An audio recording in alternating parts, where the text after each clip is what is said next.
BSc first semester के लिए आज हम लोग सिलेबस की बात करेंगे।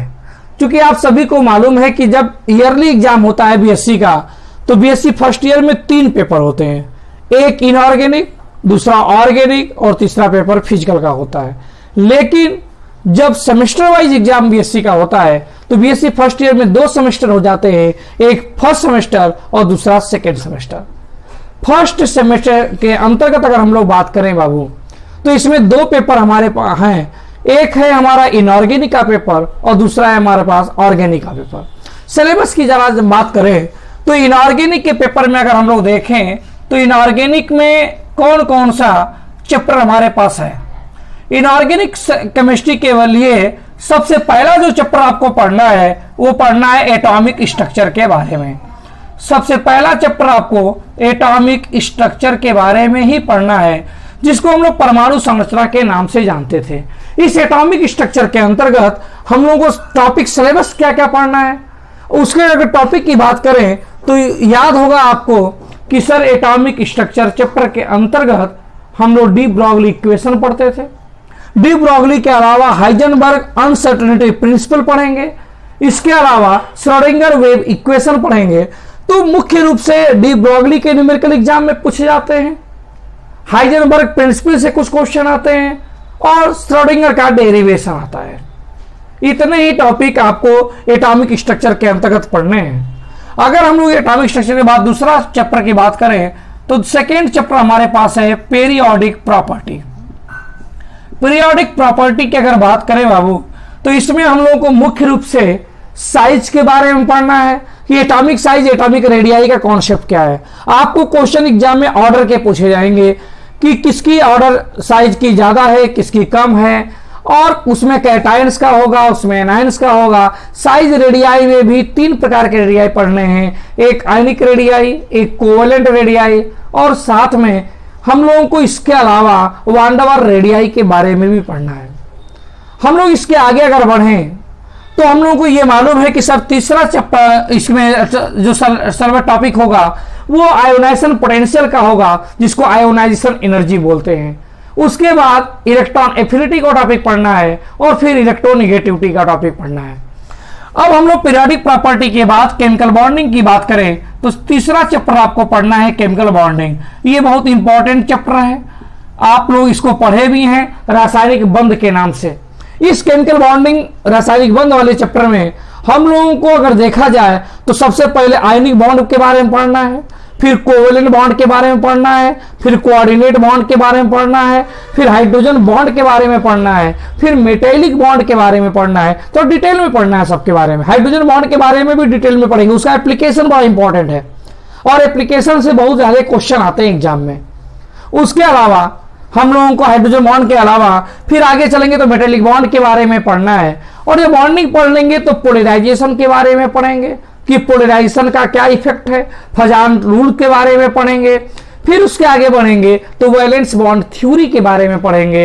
वैलेंस बॉन्ड थ्योरी के अलावा हाइब्रिडाइजेशन के बारे में पढ़ेंगे, वेस्पर थ्योरी के बारे में पढ़ेंगे, मॉलिक्यूलर ऑर्बिटल थ्योरी के बारे में भी पढ़ेंगे, और मॉलिक्यूलर ऑर्बिटल थ्योरी डिटेल में पढ़ेंगे, चाहे वो बॉन्डिंग का केस हो चाहे वो एंटी बॉन्डिंग का केस हो, और उसके साथ साथ उसके एप्लीकेशन भी पढ़ेंगे।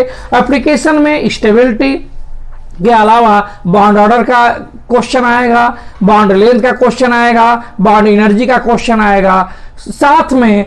और उसके अलावा अगर हम लोग बात करें तो लिमिटेशन ऑफ रेडियो रेसिड्यूल्स के बारे में पढ़ेंगे। जरूर एक क्वेश्चन लिमिटेशन से आ जाते हैं। जब केमिकल बॉन्डिंग का चैप्टर समाप्त कर लेंगे तो हम लोग आगे पढ़ेंगे एस ब्लॉक के बारे में। अब एस ब्लॉक के बारे में पढ़ना है आपको, एस ब्लॉक भी डिटेल में पढ़ना है। इसके अंतर्गत फर्स्ट ए ग्रुप के बारे में पढ़ना है, जिसको आप एल्कली मेटल बोलते हैं। सेकेंड ए ग्रुप के बारे में पढ़ना है, जिसको एल्केलाइन अर्थ मेटल के नाम से आप जानते हैं। इस ब्लॉक के अलावा हम लोग आगे बढ़ेंगे तो इसमें हम लोगों को पी ब्लॉक के बारे में भी पढ़ना है।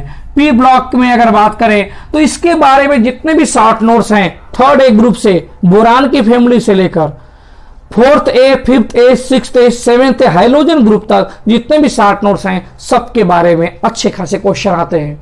पी ब्लॉक की बात करें तो उसके बाद 6 चैप्टर के बारे में नोबेल गैस के बारे में पढ़ना है हम लोगों को। तो नोबेल गैसेस के बारे में पढ़ना, जिसको आप अक्रिय गैस बोलते थे, इनर्ट गैसेस के नाम से जानते थे, इस चैप्टर को भी हमें अच्छे ढंग से पढ़ना है। इतने टॉपिक पढ़ने हैं इनऑर्गेनिक केमिस्ट्री में। जब इतना टॉपिक हम लोग पढ़ लेंगे तो इनऑर्गेनिक केमिस्ट्री हमारी समाप्त हो जाएगी। इसके बाद इस सेकेंड पेपर फर्स्ट सेमेस्टर में आएगा ऑर्गेनिक केमिस्ट्री के लिए। ऑर्गेनिक केमिस्ट्री के सिलेबस में क्या है, थोड़ा उसको देखिएगा जरा कि ऑर्गेनिक केमिस्ट्री के सिलेबस में है क्या चीज। ऑर्गेनिक केमिस्ट्री में अगर बात करें बाबू, तो हम लोगों को सबसे पहला चैप्टर अगर देखा जाए तो रिएक्शन मैकेनिज्म पढ़ना है। रिएक्शन मैकेनिज्म के अंतर्गत आप मालूम है कि सर कहीं कहीं हम लोग स्ट्रक्चर एंड बॉन्डिंग के नाम से भी जानते हैं। रिएक्शन मैकेनिज्म के हिंदी में चैप्टर में अभिक्रियाओं की क्रियाविधि के नाम से आपने निश्चित रूप से पढ़ा होगा। रिएक्शन मैकेनिज्म में स्ट्रक्चर बॉन्डिंग के नाम से भी कहीं कहीं लिखा है सिलेबस में, तो आप रिएक्शन मैकेनिज्म समझिए और स्टार्टिंग से बात करेंगे। इस रिएक्शन मैकेनिज्म के अंदर हम लोगों को अटैकिंग रिएजेंट के बारे में पढ़ना है कि अगर कोई रिएक्शन है सर, रिएक्शन में सपोज करिए रिएक्टेंट से प्रोडक्ट बन रहा है, तो ये रिएक्टेंट से प्रोडक्ट बनते समय यहाँ पे कुछ ना कुछ अटैक करेगा, और जो अटैक करेगा उस अटैकिंग रिएजेंट की टाइप पढ़नी होगी कि अटैकिंग रिएजेंट कितने प्रकार के होते हैं।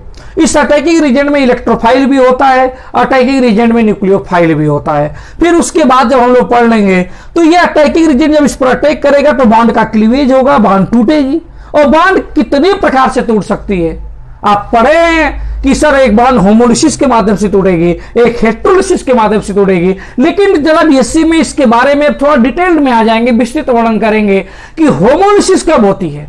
आपको मालूम कैसे चलेगा कि होमोलिसिस हो रही है?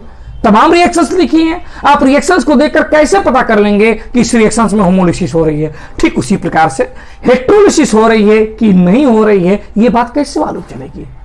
तो होमोलिसिस हेटेरोलिसिस के बाद पढ़ेंगे सर हम लोग इंटरमीडिएट्स के बारे में पढ़ेंगे। इस रिएक्टेंट और प्रोडक्ट के बीच में कुछ अन्य कंपाउंड बनेंगे जिनकी स्टेबिलिटी बहुत कम होती है लेकिन रिएक्टिविटी बहुत ज्यादा होती है।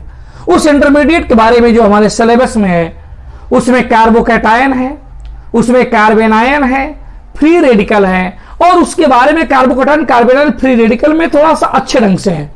सबके डिफिनीशन के बारे में पढ़नी है। डिफिनीशन के अलावा, परिभाषा के अलावा हम लोग उसमें स्टेबिलिटी का ऑर्डर पढ़ेंगे, उसके एप्लीकेशन भी पढ़ेंगे। फिर बाद में इंटरमीडिएट में ही कार्बिन पढ़ना है, कार्बिन में सिंगलेट कार्बिन पढ़ना है, ट्रिपलेट कार्बिन भी पढ़ना है, फिर नाइट्रीन पढ़ना है। नाइट्रीन में भी सिंगलेट और ट्रिपलेट की बात करनी है बाबू। जब रिएक्शन मैकेनिज्म आप समाप्त कर लेंगे तो उसके में फिर उसके बाद टाइप ऑफ केमिकल रिएक्शन पढ़ना है, और टाइप ऑफ केमिकल रिएक्शन में सब्स्टिट्यूशन रिएक्शन जिसमें NSR, ESR, FSR पढ़ना है। NSR में SN2, SN1 पढ़ना है। फिर उसके आगे बढ़ेंगे तो एडिशन रिएक्शन आएगा। एडिशन रिएक्शन के बाद एलिमिनेशन रिएक्शन आएगा। एलिमिनेशन रिएक्शन अगर पढ़ लेंगे तो फिर उसके बाद रीअरेंजमेंट रिएक्शन और कंडेंसेशन रिएक्शन होगा। बहुत डिटेल स्टडी है। कहा तो ये जाता है कि अगर ऑर्गेनिक केमिस्ट्री में रिएक्शन मैकेनिज्म आपका तैयार है तो ऑर्गेनिक केमिस्ट्री आपके हाथ में होगी, आपके दिमाग में होगा, और ऑर्गेनिक केमिस्ट्री में कोई माइका लाल ऐसा नहीं है जो फेल कर सके, बशर्ते आपकी रिएक्शन मैकेनिज्म अच्छे ढंग से तैयार होनी चाहिए।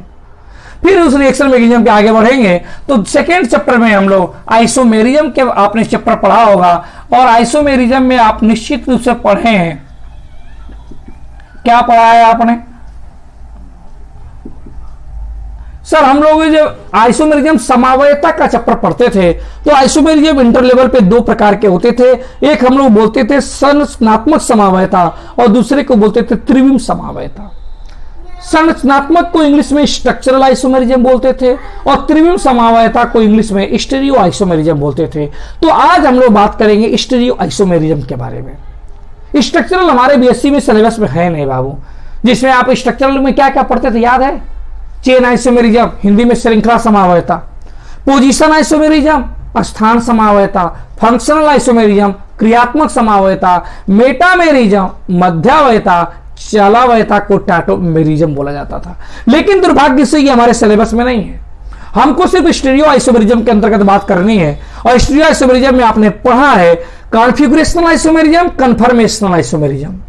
कॉन्फिगरेशनल में दो हेडिंग पढ़नी है, ज्योमेट्रिकल और ऑप्टिकल, और एक हेडिंग पढ़नी है कन्फर्मेशनल आइसोमेरिज्म की। बहुत विस्तृत वर्णन है, बहुत विस्तृत रूप से इस पर चर्चा करना है हम लोगों को। अब बहुत अच्छे ढंग से पढ़ाई करनी है स्टीरियोआइसोमेरिज्म के बारे में। उस स्टीरियोआइसोमेरिज्म के बाद हम लोग बात करेंगे तीसरे चैप्टर के बारे में, एल्केन के बारे में। आप पढ़े हैं हाइड्रोकार्बन के अंतर्गत एल्केन, और फिर बाद में आपने पढ़ा है एल्कीन के बारे में, और एल्कीन के बाद आपने पढ़ा है एल्काइन के बारे में, और एल्काइन के बाद आपने पढ़ा है एल्किल हैलाइड के बारे में, एल्किल हैलाइड।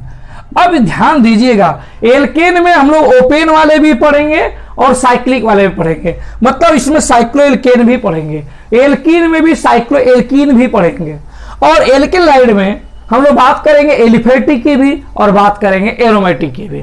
एलिफेटिक एल्किलाइड भी पढ़ेंगे, एरोमेटिक भी पढ़ेंगे, साथ में उसके एप्लीकेशन भी पढ़ेंगे। तो इतने टॉपिक हम लोगों को ऑर्गेनिक केमिस्ट्री में पढ़ना है, लेकिन बहुत तन मन धन से पढ़ना है और बहुत ध्यान से पढ़ना है। अगर आप, मुझे विश्वास है कि आप इनऑर्गेनिक और ऑर्गेनिक फर्स्ट ईयर का सिलेबस तैयार कर लेंगे और चरण से पढ़ लेंगे तो निश्चित रूप से आपके लाइफ में बहुत आगे काम आएगा। जितने प्रेस परीक्षाएं होती हैं सब इसी के आधार पे होती हैं, इनसे बहुत सारे क्वेश्चंस आते हैं। तो हम लोग स्टार्ट करेंगे कि इनऑर्गेनिक और ऑर्गेनिक दोनों